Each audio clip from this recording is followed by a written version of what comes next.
Hey guys, it's Max. Welcome back. My channel's name is The Covered Caller. You can find me on Twitter at Max Convexity Man. Today it's time for the top 40 ETF, high yield ETFs of the week countdown according to the Max Factor. Max Factor is my own proprietary metric that I've worked on for a year, and I'm very proud of it. I think it's a better way of comparing these high yield funds with each other than anything else out there at this moment. It's definitely better than comparing the yield. Do not use yield to compare these high yield ETFs. That's the most deceiving statistic out there. Total return's fine, but it can be a little bit deceiving too. I made a better metric. Think of it kind of like a Sharpe ratio. It's risk-adjusted reward, but it's specially made for high yield ETFs. These high yield ETFs broke the total return metric. Nothing is supposed to yield 100%. That's not a thing in traditional finance, but I had to come up with a new metric to account for all this. All right, guys, remember, not financial advice. Check anything you hear here with a licensed financial planner. And also remember, even as good as I think my metric is, it's only a look back at a slice of the past. Can't predict the future. It can evaluate how well these ETFs have done in whatever the look back period is. In the case of my Max Factor, the look back period is 90 days. All right. Well, it used to be the top 50. Then it was then I was trying to make it the top 40 today, but somehow I got messed up and I got the top 47. So we're going to have the top 47 countdown right now. Anyway, coming in at number 47 is GPTY from YieldMax. Has a 34% total return, 34% yield and a 1.2% NAV return. This third metric over here is the stable DEX. This is how stable it is compared to the SPY. So this GPTY is not super stable. It's only a 48, meaning it's twice as volatile as the SPY, or half as stable, however you want to look at it.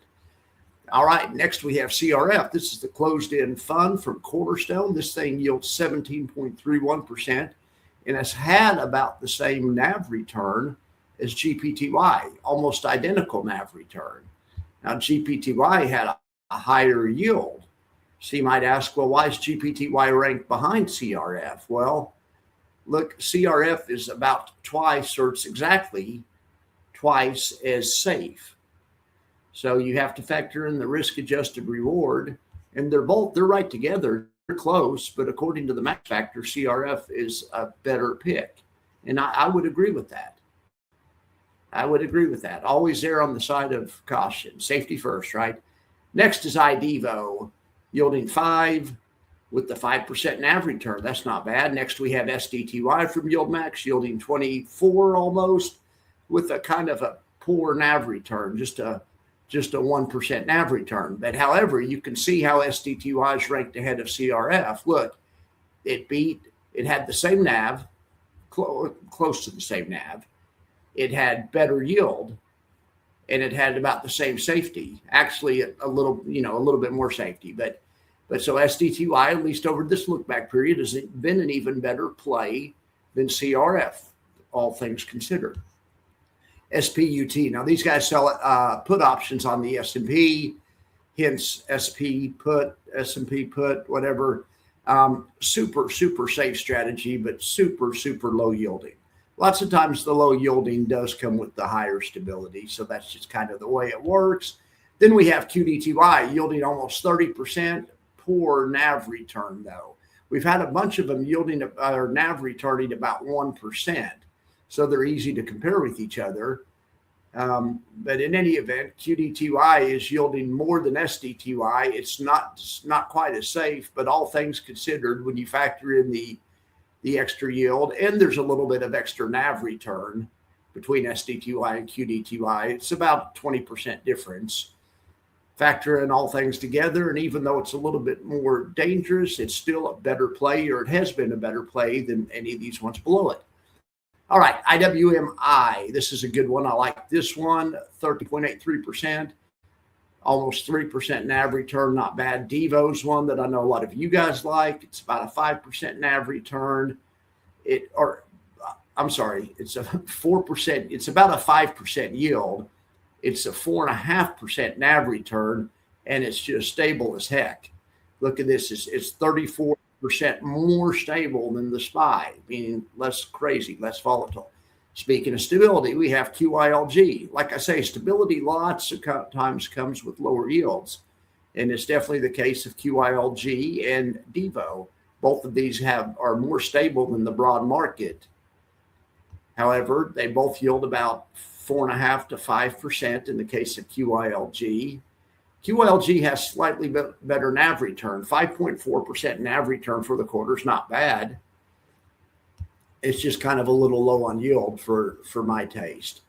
All right, GPIX. This one yields 8%, 3.2% NAV return, pretty stable. Triple QX, this is from Nuveen. This one yields almost 8% and has about 4.5% NAV return, fairly stable. That's not a bad looking fund coming in at 37. Speaking of good looking funds, SPY. I mean, look at this thing yielding, 11.5%. NAV returns a little on the shy side, especially compared to Triple QX. It's about half of Triple QX's NAV return. SPY has a little bit better yield though. Not to mention SPY is pretty darn safe. It has more stability than the broader market, about 9% more to be exact. At least it has this quarter. Speaking of safety and stability, we have Triple QI yielding 13%. This one's from Neos. SPY, Triple QI, Neos does a good job. If you want a lower yield, Neos is one of the better ones. NAV return on Triple QI was almost 3%. Stability's is about 77, so it's about 77% as stable as the broader market. You can see here the stability is great. Stability and lower yield is great, but think about this. There's 34 funds that are above Triple QI and SPY, which a lot of people hold out there as being, kind of the blue chip best ones you can get. Well, not according to the max factor, at least not this quarter. CLM is better this quarter, 17.47% yield. Kind of a low NAV return at almost 2%, but pretty dang stable, really safe. And I think a lot of you guys like CLM. Y Gold has had a good quarter. Of course, it's based on gold. It's yielding about 8.5, but look at all this NAV return. Of course, it's based on gold, so that's important to remember. And it's not stable at all. It's about 3 times as unstable as the broader market, or a third. 3 times as volatile, or a third as stable, however you want to look at it. All right. Next, we have Will. Now, Will is one that my friend Marcus likes, and I can see why. It gives you yield. It gives you decent NAV return. The NAV return is comparable with these other ones we've been looking at. 2%. 12% yield. This one's definitely in the pack, but it adds a lot of stability into the equation. Next, we have XLEI. These are from State Street. This is based on the XLE, which is the State Street Energy Sector Fund. Well, it has about a 20% yield, and it has about 2% NAV return. The 2% NAV return has been kind of pretty typical for this part of the list. A lot of them have 1, 2, 3, 4% NAV return. That's pretty much kind of what happens in this part of the list. There's outliers like Y Gold that are just killing it on NAV return. QYLG had 5.4. That's kind of an outlier too. But on this part of the list, we're going to get 2 or 3, 4% NAV return, and 8, 9, 10, 11, 12% yield. That's kind of what happens on this part of the list. All right. So XLE. So next we have Double QA. Double QA is a covered call fund, and it is based on the equal weighted Qs. So the Qs have 100 stocks in them. So every stock is going to be weighted at 0.5%. Whereas right now the Qs are cap weighted. And like NVIDIA is like 7, 8, 9% or something. It depends on what the stock price is doing. And, Apple's 6%, Microsoft's 4%, whatever. When you equal weight it makes it's neither good or bad equal weighted. Probably in a bull market, you don't want it equal weighted because momentum helps you out. You want those ones that are blowing up to, to be weighted heavier. But in a pullback, an equal weight fund might show a lot of value. In fact, I think it would, especially in a rotation change. If AI becomes not as hot anymore and something else rotates to the top, the equal weight will outperform the Qs, in my opinion. Anyway, if you still need covered call income, these guys just sell covered calls on the equal weight. So you get about 8.7%. Not a lot of yield, but the NAV's, 4.2. Pretty dang stable. It's about 90% as stable as the market. Speaking of pretty dang stable, GPIQ is not a bad one either. It's about 80% as stable as the market. Has about the same NAV return as QQA. This is actually a good comparison right here. GPIQ has a little bit more yield and has a little bit more NAV return, and it's fractionally less safe, but they're both there at 30 and 29. But GPIQ, at least according to Max Factor, has been a better play this quarter. All right, now we have T-SPY. Now this thing is from Tap Alpha. It yields 13.6%. Quarterly NAV return, 3.2%. Remember, this is NAV return only. This doesn't include the yield. So, you're getting paid at the rate of 13%. That's an annual rate. But so what is that? That's 1% a month. And granted, most of these pay weekly, but so it's 0.25% a week. However you want to look at it, you're getting that. And at the same time, your NAV is stable. Unlike a lot of these other funds like ULTY or like a lot of the super high paying ones, they're going to have a hard time getting on this list because of the NAV return element. But ULTY has been on this list this summer whenever its NAV was doing really well. It actually had positive NAV for a while this summer. That's another story. But anyway, this list, the Max Factor tries to prioritize ones that you can retire on and sleep at night. I mean, that's the whole idea. Anyway, so T-SPY is number 28. Number 27 is Aptly, based on Apple from YieldMax. Okay, well, 35% yield, kind of a poor NAV return, not super stable, about, a little bit more volatile than the broader market. But it's been a nice play. I mean, mainly due to this yield. This is the highest yield we've seen yet. Lots of times the higher yield comes at the cost of stability, and lots of times it comes at the cost of NAV return, but it doesn't mean these higher yield ones can't be good, can't be a good play also. Number 26, WEEI. This is the Westwood Energy Infrastructure Fund or something by some company called Westwood. All right, well, these guys right here have a 12.5% yield. Quarterly NAV return of 3.5%, pretty darn stable. Next, we have Big Y. So Big Y is when everyone says YieldMax needs to fix their NAV problems, so they come out with Big Y, which has a target yield. It pays less yield, so it does better on NAV.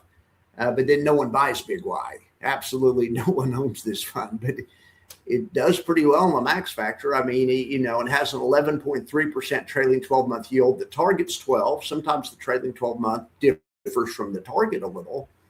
But the quarterly NAV returns nearly 4%, and it's super stable. I mean, this one could work in retirement, give you some retirement income, let you sleep at night. That's the whole idea of the Max Factor. The Max Factor, you want to max all the factors out. I want one that yields 100 and that has, 20% quarterly NAV return and is twice as stable as the market.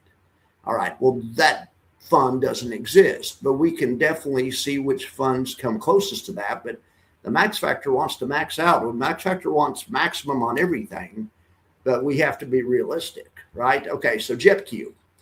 JetQ is a good one, yielding 10.2% from JP Morgan. Look at this NAV return, 5%. I mean, it has a little bit better NAV return than GPIQ, which is from Goldman. This JetQ and GPIQ are kind of competitors. You can see Why did JEPQ get ranked higher on the list? Well, let's look. Well, JEPQ has about 0.5% higher yield, so that's good. JEPQ has, over this past quarter, about 0.25% higher NAV return, so that's good. And JEPQ is an 88 on stability, where GPIQ is a 78. So ADX, okay, this is a closed-end fund, I believe. We were just looking at, we just had closed-end fund Friday night last night. In any event, ADX is yielding 7.96 and really good NAV return. Look at this, it's beating JEPQ on NAV return. It's about as safe. It has a little bit less yield. Let's go to 22, SPIN. This is from State Street. This is their S&P index fund, or S&P premium income. S&P premium income, I believe, is the title of this one. Been around since 2024, yielding 8.3, quarterly NAV return of 7.3. And it's stable.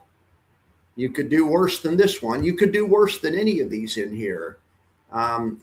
Especially if you needed, I mean, if this amount of yield would help you out, 12, 11, 10, 8, 7, you could do way worse than any of these funds. The JEPQ is good. I like Big Y a bunch. I don't have any Big Y, but I like it. I don't have any SPIN, but I like it. You could definitely do worse. There's some good competition in here. Number 21 is SOXY, yielding 10.2. And look at this NAV return. Now, it's, of course, the NAV return isn't always it isn't really an indication of the fund so much. It's an indication of the assets in the fund. That's what drives the NAV return more than anything else. What drives the yield is how the managers manage the assets in the fund. How close to the money do they write the options? How far out of the money?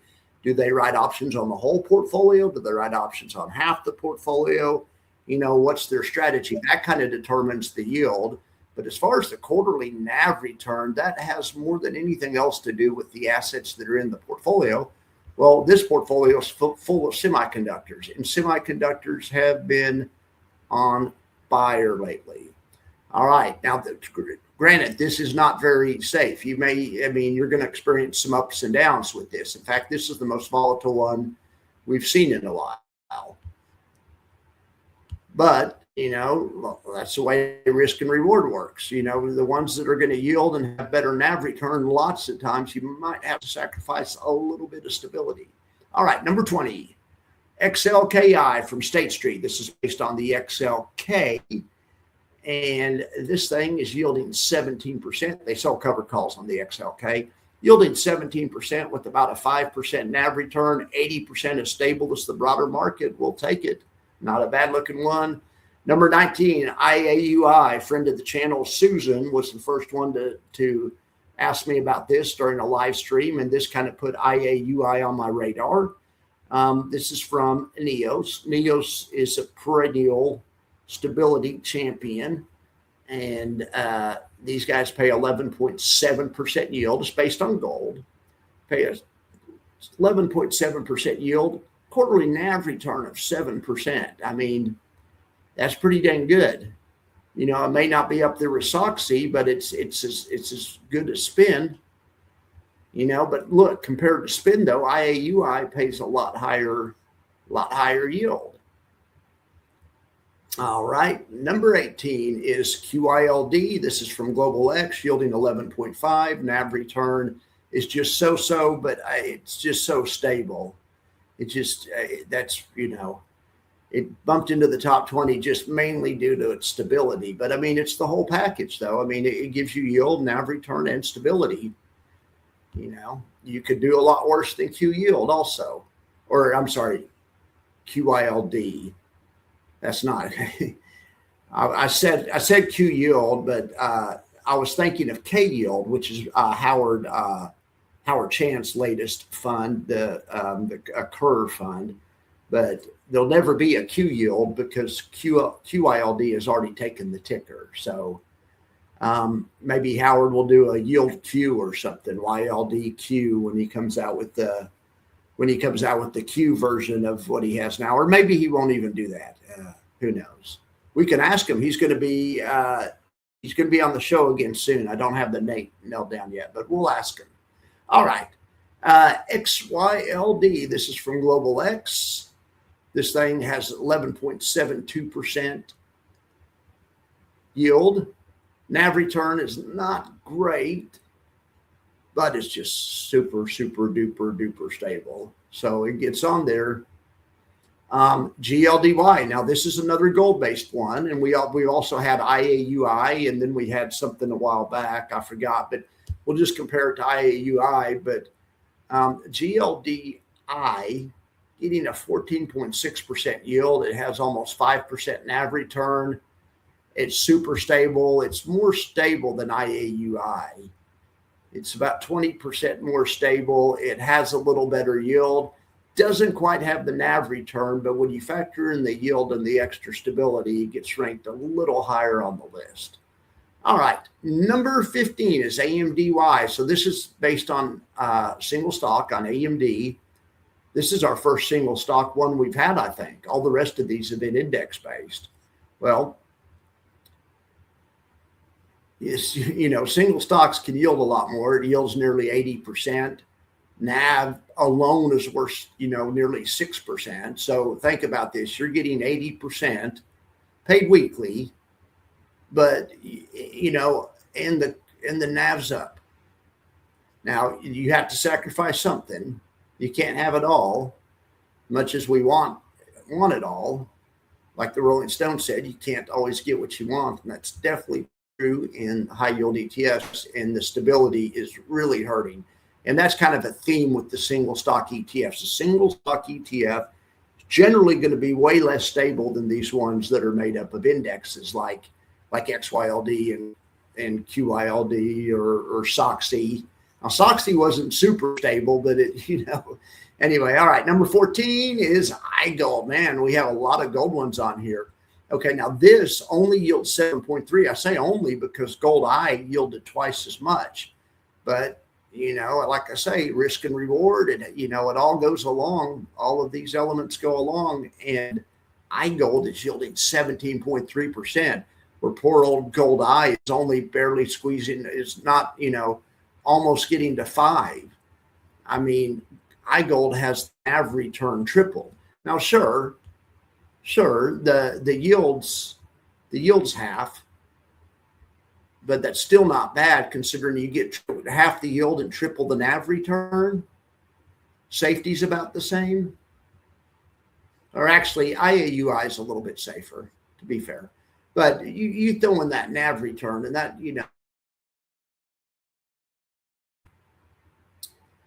XLVI. So XLVI is based on the State Street Fund XLV, which is healthcare based. Healthcare's been hot. This thing yields 12.8, NAV return nearly 5, super duper stable. You could do worse, but make sure you want, but the caveat with any of these is make sure you're bullish on whatever the underlying is. They can't just write options on the thin air. They have to write options on an asset, right? So the asset's price can move.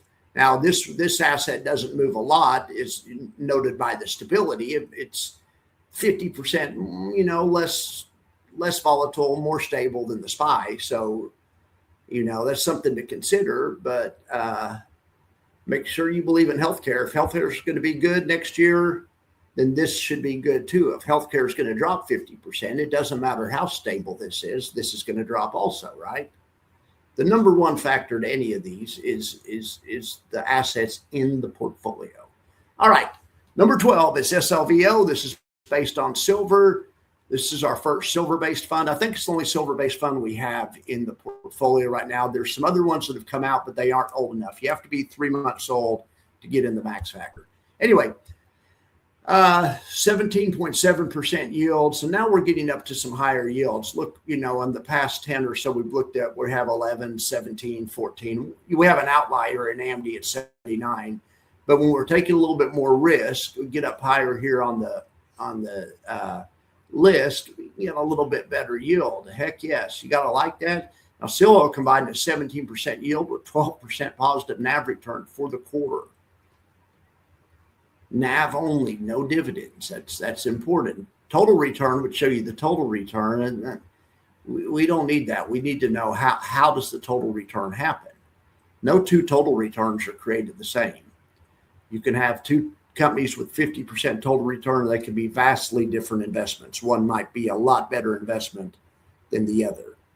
All right. So anyway, Silvo is the 12th best investment according to Max Factor. Number 11 is K Gold. Okay.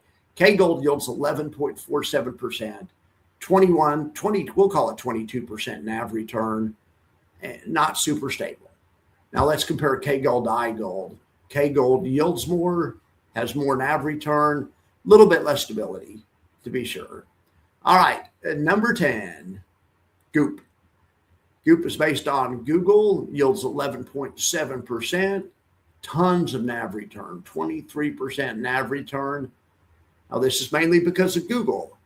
It doesn't have so much to do with the management of the fund. The yield and the stable decks have more to do with how the fund's managed. But in any event, great NAV return, and we would take it for sure.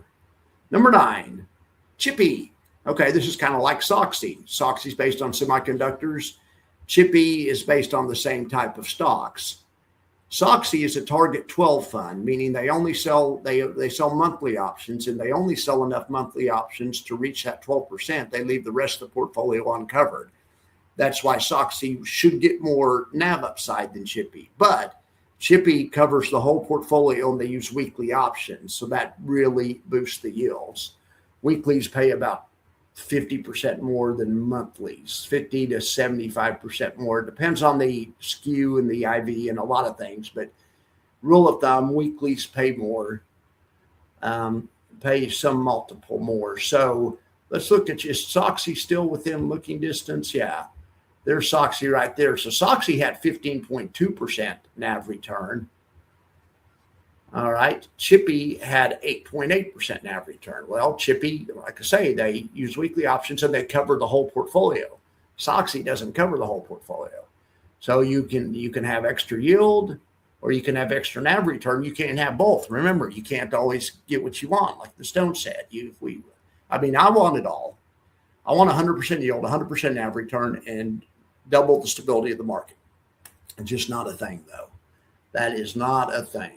All right, number 8, ASGI. Okay, this is a closed-end fund that a lot of my closed-end fund bros like, and why not? I mean, you have yield, you have NAV return, and you have stability. I mean, that's the full package right there. 10 if you can deal with 10.87% yield, if that's enough, if that's, you got the whole thing right here. Good job. All right, number 7 is XYLG. Okay, now this one has an asterisk. If you guys watch my show, I've talked about it a lot. I had a special one-time dividend last year that I don't know if they'll repeat it, but for people that have had XYLG this past year, they really have got that yield, and they've got this NAV return, and they've got tons of stability. So, but that has a big asterisk on there. I would think in real life it would be more closely ranked 17 or 18 down here with its brethren from Global X. But in any event, the real life yield is 6%. Okay, the special dividend was like made up the difference between 6 and 22. All right, number 6 is TSLW. Okay, it's based on Tesla, single stock again, has a lot of yield. It's from Round Hill. They don't even sell options. They do total return swaps, but they still pay a yield, so it definitely still qualifies to be on the list. Total return swaps just can pay a yield, but they have a different mix of risk and reward. They do a little bit worse in a down market than one of the just covered call funds.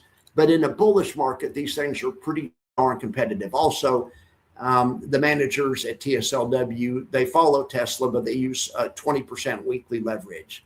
So you can see whatever they're doing is working out. I mean, the stability's not, it's not that stable. It's 4 times as dangerous as the SPY, whatever.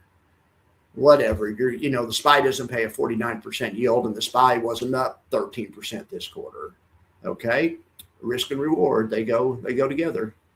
All right, number 5, TS2. This is from our friends at Rex. Speaking of our friends at Rex, I talked with Matt Holcomb the other day, and he is going to make an appearance on the Christmas show this Friday. I know a lot of you guys are anxious to ask Matt questions. He's just going to be on for, 15, 20, 30 minutes or whatever, but we're going to get him on and ask him a few questions. And I have him scheduled for a full hour also. I just don't have a date yet, but be watching for that Christmas special Friday afternoon. It's going to be a banger. All right, TS2 yields 50%. I mean, NAV return, just compare it to TSLW. I mean, which one would you rather have? The stability is the same. TS2 is actually 1 point higher. I mean, which means 1% more closer related to the SPY. I mean, NAV return, TSLW gets it on NAV by just a little bit, but TS2 gets it on yield by just a little bit. Anyway, you throw those all in together, TS2 comes out ahead, but it's close. There's not a huge difference right there. You could go wrong with either one of those. Remember, though, if you want to have exposure to Tesla, don't worry about the covered call. Don't worry about the options. Don't worry about the leverage. Don't worry about any of that stuff. You have to like Tesla. If Tesla goes down 50% next year, these will not be in the max factor.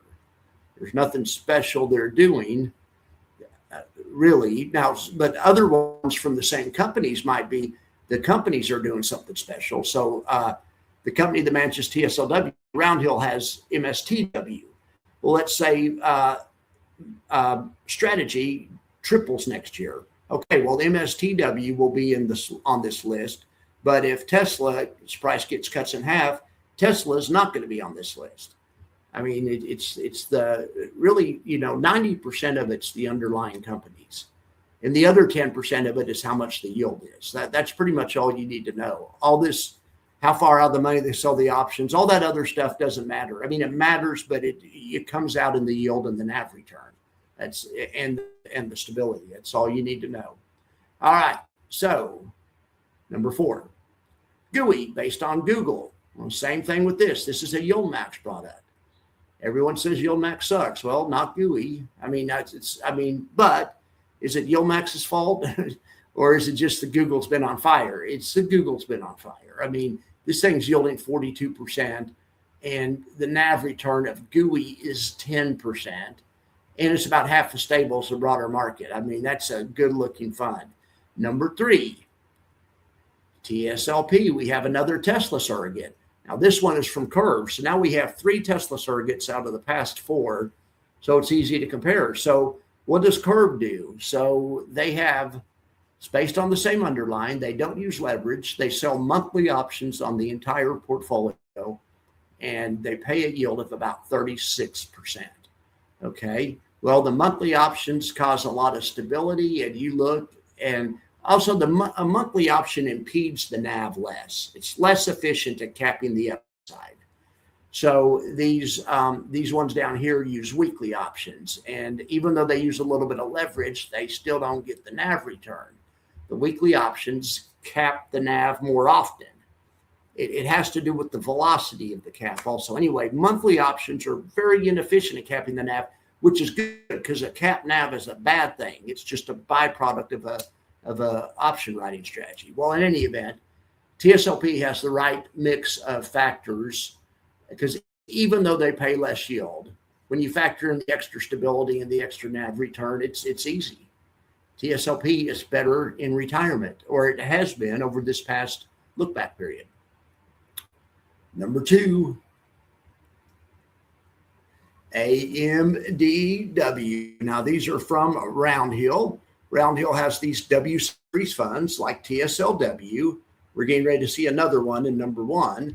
But anyway, the W series funds, like I talk about, they use a little bit of leverage. They use total return swaps instead of options, but they still pay a yield.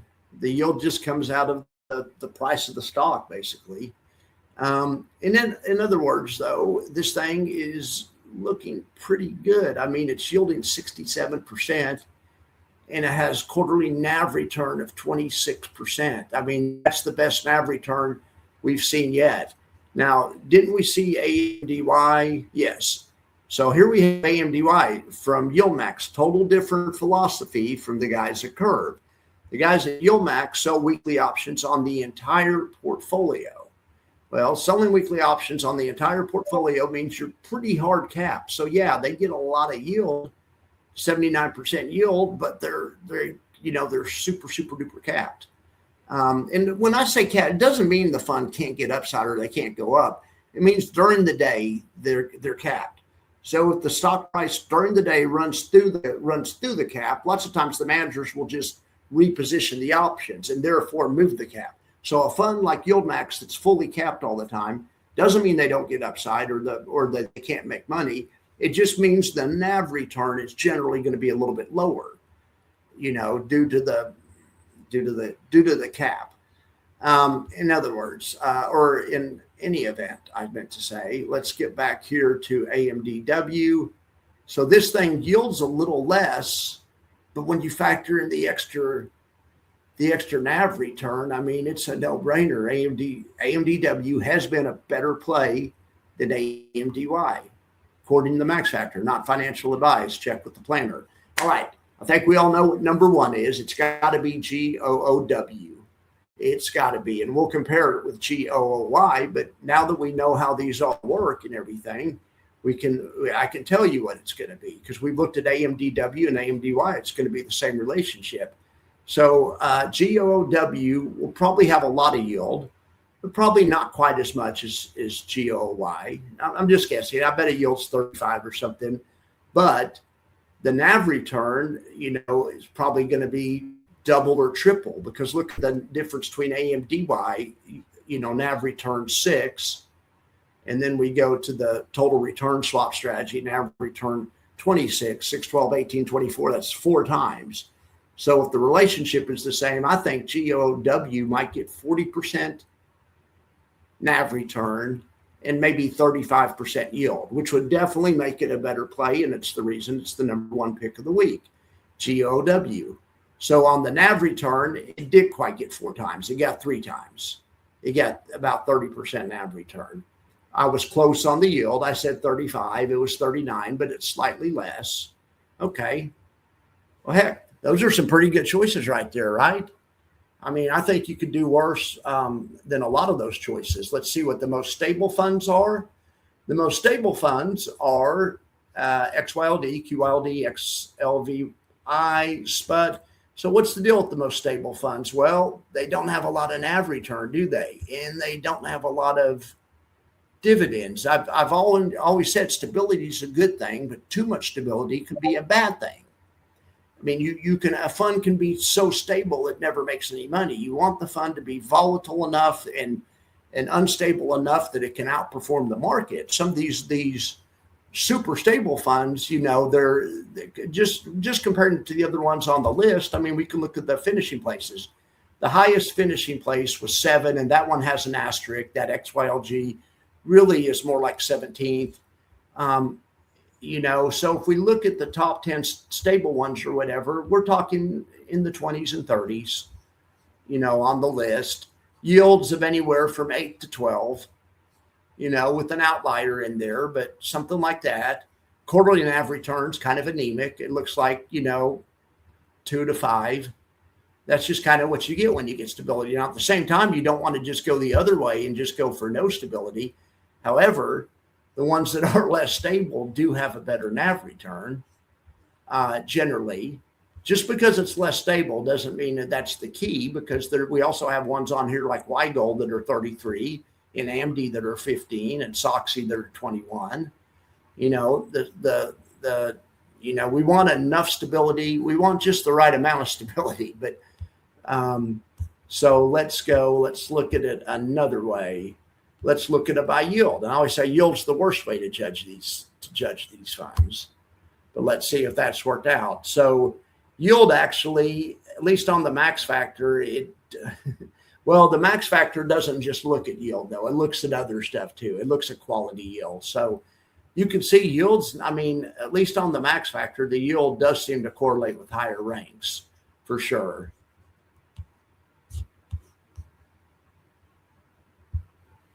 Let's just look at quarterly NAV return. And the NAV return tells the whole story, but just NAV return by itself, I mean, iGold, K-Gold, and Goop aren't even in the top 10. SOXY isn't either. You know, to get in the top 10, you really want a good combination of yield. You want enough yield, but not too much to kill your NAV return. You want enough NAV return, but not too much to kill your yield, because they go inverse of each other. And then you want stability. I mean, that's what we all want, right? All right, guys. Well, I hope you like this. I hope you like the new format. I know I keep changing the format every week, but I kind of like this countdown and how we look at all of it and compare it with each other. I really want people to understand how good and effective the max factor is. It's a really good. For me, it's really helped me to look at these funds, you know, and it challenges my beliefs. I mean, I love blocks. I'm in love with BLOX. I love a lot of funds, but sometimes I ask myself, why isn't that fund that I like so much on here? Well, it's either it's because of the underlying it follows, or it's because the managers aren't doing a good job. They're taking too much risk, maybe paying too much yield, not getting enough NAV return, or not having enough stability. In Block's case, it's because of the assets it follows. It's following Bitcoin. It's down 30% in the past month or month and a half or something. So I'm giving Blocks a pass, but it's something I consider. You know, I want all my funds to be ranked. All the ones that I like, I want them to be in the top 20 somewhere. And there are a lot of ones in the top 20 or top 40 that I do like and that I own myself. So in any event, that's how I use it. Let me know how you guys use it, if at all. Have a great day. Remember, not financial advice. I'll talk to you guys later. Taking Jackson to the park.